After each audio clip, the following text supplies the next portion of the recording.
अशीतम स्वाधीनता दिवस अवसर में सैंड एनिमेशन प्रस्तुत करिसेंती आंतर्जातिक बालुका शिल्पी मानस साहू। समस्त भारतीयों भितर स्वाधीनतार उन्मादना को साउंटिबा पई आंतर्जातिक बालुका शिल्पी मानस कुमार साहू सुंदर सैंड एनिमेशन प्रस्तुत करिसेंती।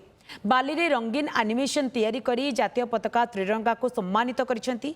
एही बालुका कला करने को मानस साहू को 15 मिनिट समय लागिथिला। एथिरे स्वाधीन भारत पई बलिदान देइथिबा वीर पुरुष मानकु मने पकाइबा सहित श्रद्धांजलि दैछंती। एही अवसर में राज्य तथा देशवासी को स्वाधीनता दिवस हार्दिक अभिनंदन जणाइछंती आंतर्जातीय बालुका शिल्पी मानस साहू। पुरी रे गोटे सैन एनिमेशन प्रस्तुत करछु 80तम स्वाधीनता दिवस अवसर रे सैन एनिमेशन टी कंप्लीटली कलरफुल सैन एनिमेशन एथरे आमे देखिछु स्वाधीन भारत पछरे जो बलिदान रही बहुत बड़ बलिदान रो गाथा अछि। जेमती सुभाष चंद्र बोस जी हुवंतु नेताजी हुवंतु किंबा भगत सिंह जी हुवंतु किंबा गांधी जी हुवंतु एमती अनेक स्वाधीनता संग्रामी जा पाई आमे आज स्वाधीन भारत रे निश्वास नहीं पारुचु तांको मन पकाइबा एवं तांको बलिदान गाथा को पुणी थे लोक मान आगे प्रस्तावित करबा।